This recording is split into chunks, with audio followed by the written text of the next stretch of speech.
Analizaremos en esta ocasión un tema muy importante, el de la suplencia presidencial. En el 2018 en México son las elecciones. Vamos a elegir presidente de la República y a renovar el Congreso de la Unión. Entonces, por eso es importante ver este tema, ver el sistema y analizar el sistema que establece la Constitución Política Federal ante la falta absoluta del presidente de la República. Incluso también regula la falta temporal.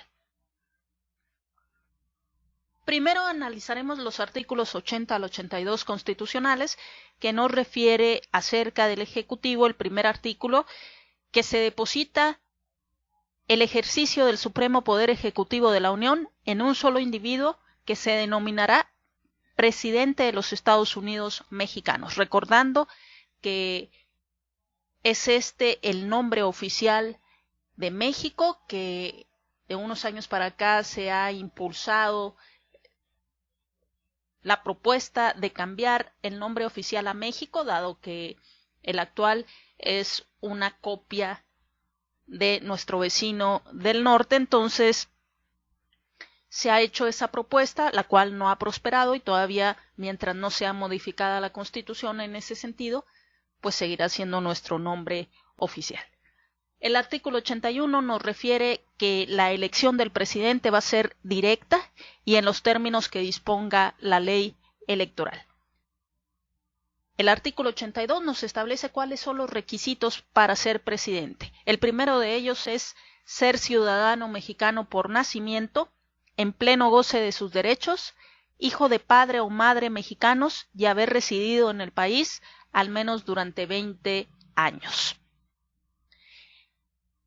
Esta fracción fue reformada en 1994, lo que permitió el acceso a la presidencia a Vicente Fox Quesada, que no cumplía con la fracción original porque antes establecía que se debía ser mexicano por nacimiento e hijo de padres mexicanos por nacimiento, recordando que la madre de Vicente Fox es de nacionalidad española.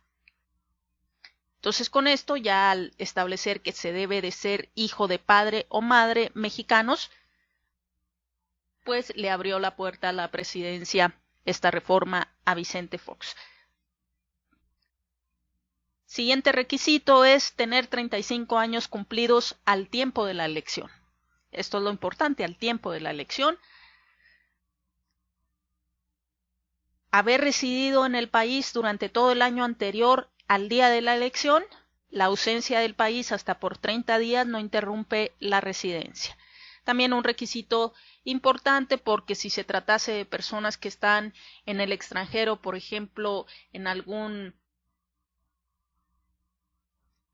cargo diplomático o como representante del gobierno de nuestro país en algún organismo internacional, pues tendría que atender a este artículo para renunciar en su momento al cargo correspondiente y regresar a nuestro país durante este tiempo, si tiene el interés de ser candidato a la presidencia.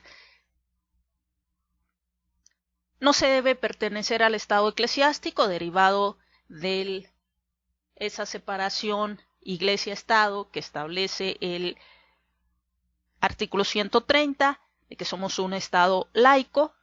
Entonces, por eso se tiene también ese requisito. No estar en servicio activo en caso de pertenecer al ejército 6 meses antes del día de la elección. Ustedes saben que los años posteriores, recientes a la Revolución Mexicana, tuvimos muchos presidentes militares. No es que no lo pueda hacer en nuestro país en la actualidad, sino que el requisito es que no estén en servicio activo por lo menos 6 meses antes del día de la elección. También no se debe ser secretario o subsecretario de Estado, fiscal general de la República, ni titular del Poder Ejecutivo de alguna entidad federativa, a menos que se separe de su puesto 6 meses antes del día de la elección. Por eso en los próximos meses vamos a ver algunas licencias o renuncias a los cargos correspondientes, como sucedió en su momento cuando era presidente Vicente Fox, que Felipe Calderón era secretario de Energía por un conflicto entre ellos donde había un interés genuino por parte de Vicente Fox de que el candidato a la presidencia por parte del Partido Acción Nacional fuera Santiago Creel y no Felipe Calderón. Y por considerar que Felipe Calderón, hubo un conflicto entre ellos, por considerar que Felipe Calderón se estaba adelantando haciendo una precampaña política, entonces hubo esa diferencia entre ellos, renuncia Felipe Calderón a ser secretario de Estado, pero no nada más por esa diferencia que surgió con el titular del Poder Ejecutivo, sino además porque al ser secretario de Estado estaba esta fracción, tenía que atenderse y por lo tanto renunciar al cargo por lo menos 6 meses antes del día de la elección. Que también esta fracción le dio muchos dolores de cabeza al entonces presidente Salinas de Gortari cuando matan al candidato del PRI a la presidencia de la República, Luis Donaldo Colosio, porque ya no pudo Salinas de Gortari poner a un candidato de su gusto, de su preferencia, porque estaban vedados los que él pudiera acomodar por estas fracciones, sobre todo esta que estamos mencionando. Ya no había tiempo para separarlo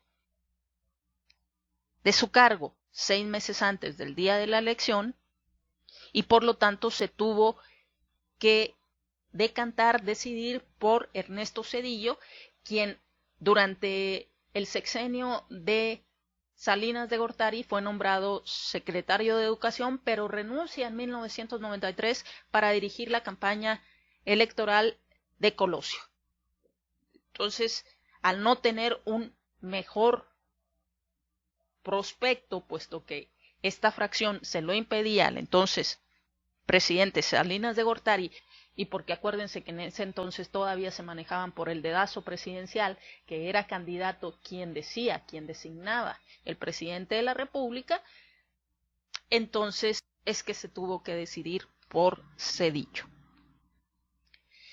El último requisito es no estar comprendido en alguna de las causas de incapacidad establecidas en el artículo 83, que establece el principio de la no reelección, que si ya has sido presidente de la República, ya sea con el carácter de interino, provisional o sustituto, ya no podrás volver a desempeñar ese puesto. Esos son pues los requisitos para ser presidente de los Estados Unidos mexicanos.